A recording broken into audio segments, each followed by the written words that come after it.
こんにちは、トバログです。ちょっと前にね、僕 iPad Pro の11インチを購入したんですけど、その翌々週ぐらいに最新の iPad Pro が出て、ちょっとだけ落ち込んでおります。というわけで、今日は iPad のネタを紹介していくんですけど、よく僕 iPad を使っていて聞かれるのが、iPad って Wi-Fi モデルとあと Wi-Fi& セルラーモデルっていうのがあって、それどっち買えばいいのかみたいな相談とか質問を受けるんですけど、今回はねそれについて回答するような形で動画を進めていこうかなと思います。僕大学の1年生の時からもう10年近くかな iPad をずっと使っていて、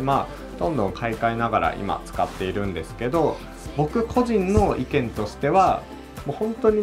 当になんかいろんな人の意見があるし、用途とか、金額感とかによっても変わってくるんですけど、僕の意見としては Wi-Fi プラスセルラーモデルを購入した方が無難だと思っております。例えば最新の Wi-Fi モデルを購入するぐらいだったら、僕は型落ちの iPad Pro の、Wi-Fi セルラーモデルを購入するかなっていうぐらい結構利便性が変わってくるんで、僕はそういう風におすすめしてます。今回はそういう方向で、Wi-Fi プラスセルラーモデルの方がおすすめですよっていう理由と、あとメリットデメリットみたいなところですねを、今まで僕が何年間も使ってきて思ったところを紹介していこうと思います。この辺はね人によって考え方も結構あるんで、あくまで僕が質問とか相談をいただいたらそういう風に回答してるよっていう動画ですね。多分そうじゃないよっていう人もいると思うんで、そういう人はコメント欄とかに、Wi-Fi モデルの方がいいよみたいなのがある人は、コメントしていただけたら嬉しいです。というわけでやっていきましょう。まずなんですけど、そもそもその Wi-Fi セルラーモデルを購入するっていう風におすすめした時によく聞かれる質問があるんですよ。それは何かっていうと、セルラーモデルってドコモとか au とかソフトバンクと契約しないと購入できないんじゃないのっていうところとか、毎月月額料金かかるんでしょみたいなところとかで、その月額料金って結構高いじゃんみたいなところをよく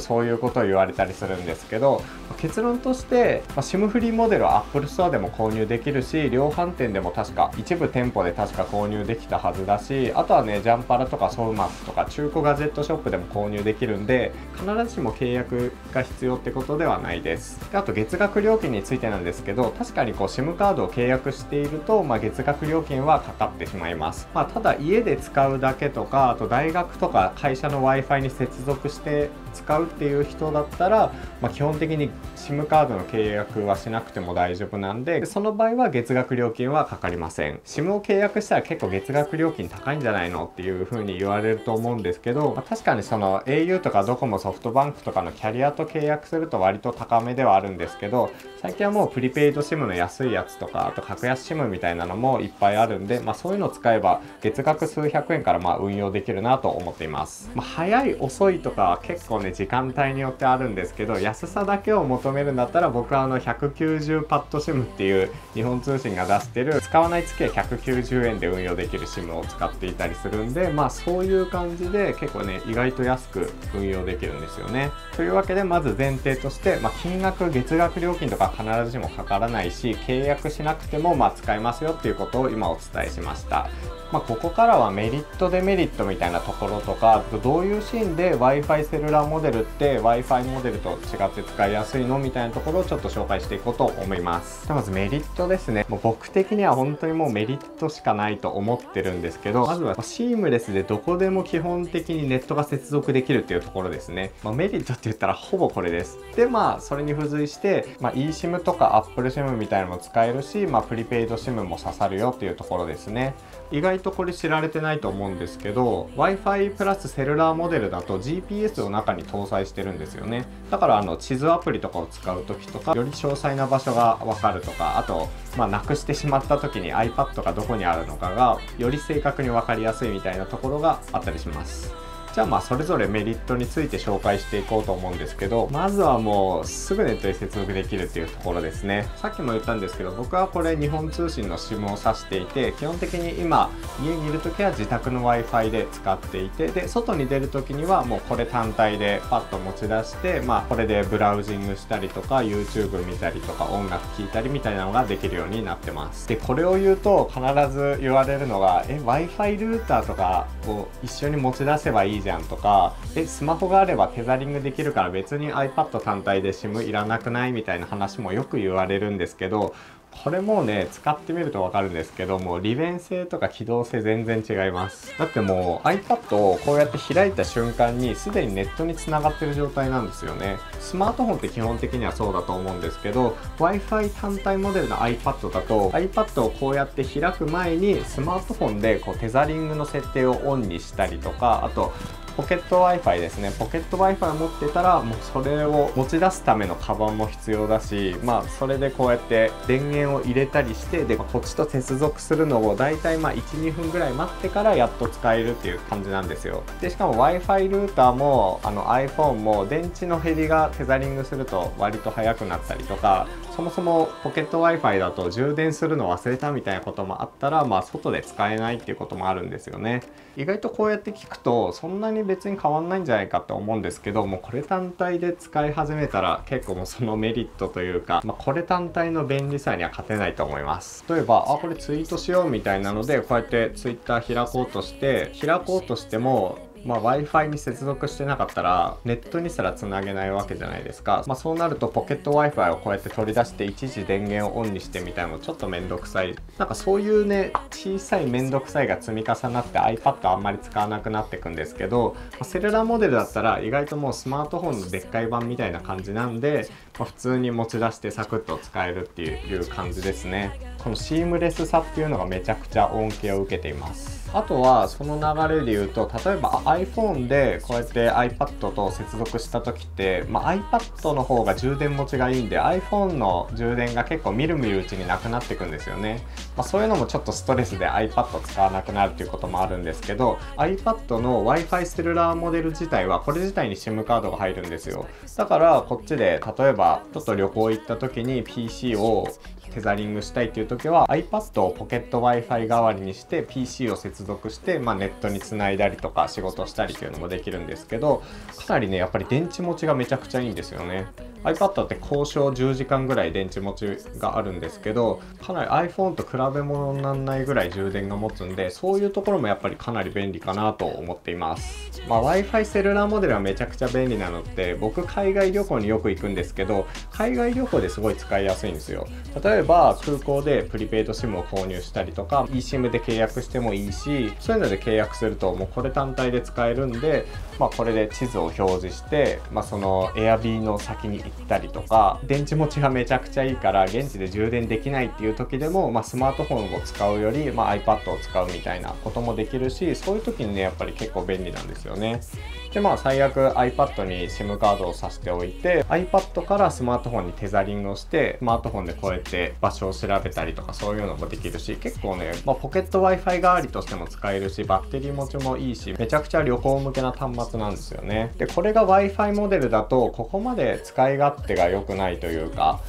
ポケット Wi-Fi 別に契約したりとかしないといけないし、旅先でも使う僕としてはやっぱり Wi-Fi セルラーモデルは手放せないですね。逆に僕家でしか使わないから Wi-Fi モデル十分だよとか、あと、大学でしか使わないしっていうこともあって、僕一回 Wi-Fi セルラーモデルじゃなくて Wi-Fi モデルを購入したんですよね。でそう思ってたんですけど、意外とやっぱ使わなくなっちゃうんですよ。移動中とかもこう意識してテザリングしないと使えなかったりとか、あと大学の Wi-Fi が調子悪いみたいな時にスマートフォンからテザリングしなきゃいけないとか、そういうねちょっとした細かいめんどくさいが積み重なってやっぱり iPad 持ち歩くのやめたっていう風になっちゃうんですけど、セルラーモデルだったら意外とそういうことが今までほとんどないんで、結構ねやっぱそういう意味でも本当に iPad 活用したいっていう風に思ってる人なら、セルラーモデルの方がいいんじゃないかなって思います。iPad の Wi-Fi セルラーモデルなんですけど、基本的にはキャリアで契約するのと SIM フリーモデルっていうパターンがあって、国内で使う場合は au で契約した場合はドコモの SIM カードは刺さらないとか、そういうこともあったりするんですけど、基本的には海外で使うっていう場合はどのモデルでも SIM フリーモデルとして多分ね使うことができるんじゃないかなと思います。僕前使ってた iPad の 10.5 インチがソフトバンクモデルで、僕中古で買ったんですけど、それがアカロム化って言って、前の人がねお金払ってないみたいな感じでちょっとロックされていたんですけど、それは国内キャリア使えなくなってしまうんですよね。国内で例えばソフトバンクの SIM を契約しても使えないということになってしまうんですけど、海外に出かけたら普通に使えるっていう、そういう変わった感じになってます。なので基本的には SIM フリーモデルを個人的にはおすすめしたいです。で最悪 SIM カードを挿さなくても月額料金かからずに運用できるし、で海外にたまに行くっていう時はセルラーモデルだったらここに直接 SIM カードを入れて使ったりもできるし、ポケット Wi-Fi 代わりにもいざという時使えるっていうんで、備えあれば憂いなしというか、大は小を兼ねるじゃないですけど、そういう意味でセルラーモデルは結構おすすめです。まずメリット1つ目の紹介なんですけど、めちゃくちゃ長くなってしまいましたね。それぐらい個人的にはセルラーモデルおすすめです。であとさっきもお伝えしたんですけど GPS は搭載してるんで、その海外行った時とか地図で場所を調べたいみたいな時とかにも、自分の詳細の位置が GPS で分かるんで、それがすごい便利なんですよね。例えばポケモン GO とかドラクエウォークみたいなゲームとかをやるときでもやっぱりセルラーモデルで GPS があるとそういうの便利だなと思います。で海外行く時はもちろんね地図を使うんでそういう時も便利だし、で逆にこれが Wi-Fi モデルだと多分ね 100m 単位とかでずれちゃうんですよ。 GPS じゃなくて周りにある Wi-Fi の位置から情報を拾って、地図に反映するんで若干ずれたりするんですけど GPS だとかなりそこが正確なんで、かなりおすすめです。メリットについてはこんな感じですかね。あとはSIM カードが挿せますよっていうぐらいですね。でデメリットについてで結構ねここ気になる人多いと思うんですけど、デメリットももちろんあります。デメリットは簡単に挙げとくと、まずちょっとだけ重くなるっていうのと、あとバッテリー持ちが若干データ通信している時は悪くなるっていうのと、あとやっぱ価格ですね。価格が結構変わってくるっていうところを簡単にお伝えしようと思います。でまず重さなんですけど、重さはほぼ誤差ですね。 Wi-Fi モデルと Wi-Fi セルラーモデルの重さって、11インチでも 12.9 インチの iPad Pro とかでもだいたい 2g ぐらいしか変わりません。1円玉2枚分で、持ってるか持ってないかぐらいの感覚なんで、そんなに気にしなくて大丈夫だと思います。で電池持ちについてはやっぱりWi-Fi 環境下で使うだけではなくて SIM カードを挿して、電波を常に探すっていうことで iPad Pro でいうと、Wi-Fi モデルは交渉だとね10時間持つんですけど Wi-Fi セルラーモデルだと確か交渉で9時間ぐらいが最大の持ちだと思います。でもちろんデータ通信切っておけば同じぐらい持つんで、そこまでね、そこまで違いはないというか不便は感じてないっていうのと、あとそもそも iPad のバッテリー持ちがもう鬼のように持つんで、そんなに気にしなくていいのかなと個人的には思います。で最後の価格ですね。価格はこれ結構ね変わってくるんですけど、だいたい税込みで19,000円ぐらい変わるのかな。11インチ iPad Pro でも 12.9 インチ iPad Pro でも iPad Pro の場合だと17,000円プラス税が変わってくるんですよ、金額として。でそれに税込みで合わせるとだいたい19,000円ぐらいが変わってくるのかなっていう感じなんですけど、よっぽどお金に困ってないとか、よっぽどこの状況下でしか使わないっていう限りは Wi-Fi セルラーモデルの SIM フリーを購入することを個人的にはおすすめしたいです。2万円でめちゃくちゃ使い心地が変わってくるんで、対費用効果というかコストパフォーマンスでいうとやっぱりセルラーモデル購入した方がいいのかなと思います。で現行モデルだとやっぱ結構高いじゃないですか。もともと10万円近くする iPad にプラス2万円っていうと、その金額でケースとか Apple Pencil とか買った方がいいんじゃないかってなっちゃうんですけど、個人的にはねもうそこで Wi-Fi モデルにしてケチるぐらいだったら、1個前の世代の iPad Pro 11インチとかも安くなってるんで、その安くなったセルラーモデルの SIM フリーを購入した方がいいのかなと思います。この辺はね本当に多分ね人によって賛否があったりとか、あと潔癖症だから中古品は無理みたいな人もいるとは思うんですけど、僕がもしおすすめかどうかとかどっち買えばいいかって聞かれたら、よほどの理由がない限りは最新モデルとかじゃなくて型落ちの Wi-Fi セルラーモデルの方がおすすめです。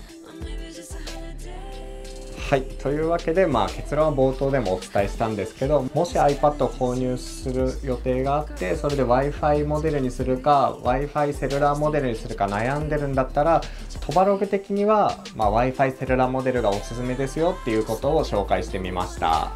結構ね最近新しい iPad が発売されたりとか、あと今この状況でどうなってくるかわかんないですけど、新学期が始まったりとか新しい新生活始まるっていう時に、iPad どっち買った方がいいんだろうとか、お金もいろいろかかってくるしなみたいなところで悩んでる人がいたら、とりあえずね個人的には片落ちでもいいから、Wi-Fi セルラーモデルの iPad を買うことをお勧めしたいと思います。普通だとブログとか、サイトとかだとこの下におすすめの格安 SIM とかでこうしたりするんですけど、僕そんなにおすすめのキャリアとかそういうのも別にないんで、今使ってるのが190パッド SIM っていう使わない月は190円で15ギガとか使っても3500円ぐらいの SIM カードを使ってて、結構ね、そんなに早いわけではないんですけど、今これを使ってますよっていうことで一応概要欄にAmazon のリンクとか貼っておこうかなと思います。でこれ iPad と関係ないんですけど、 SIM カードって結構ね、やっぱここが早いってなるとみんなそれを購入して結果的に遅くなってしまうとか、そういうことめちゃくちゃあるんで、一概にこうねおすすめっていうのはないんですけど、もしこの動画を見てくださってる人でここの SIM 結構早いよとか、大容量だしテザリングできるし使いやすいよみたいな SIM カードとかあったら、コメント欄とかで教えてもらえたら嬉しいです。あと僕は絶対 Wi-Fi モデル派だみたいな、 Wi-Fi セルラーモデルじゃないぞみたいな人は、そういう人もいると思うんで、そういう理由とかも、コメント欄に書いていただけたら、僕としても参考になるし、すごいありがたいなと思います。というわけで今回の動画は終わりにしたいと思います。トバログではこの動画の他にもこの iPad Pro 買いましたよの動画とか、あと人のカバンの中身とか見るのが好きなんで、そういう動画もよく作ってるんで、もしよかったらチェックしてみてください。それでもしよかったらチャンネル登録していただけたらすごい嬉しいです。というわけで次の動画でお会いしましょう。トバログのトバでした。Trying to get my matches back, they stole it from me. Found the selfish, but I fake like I'm from the streets. Yo, girl.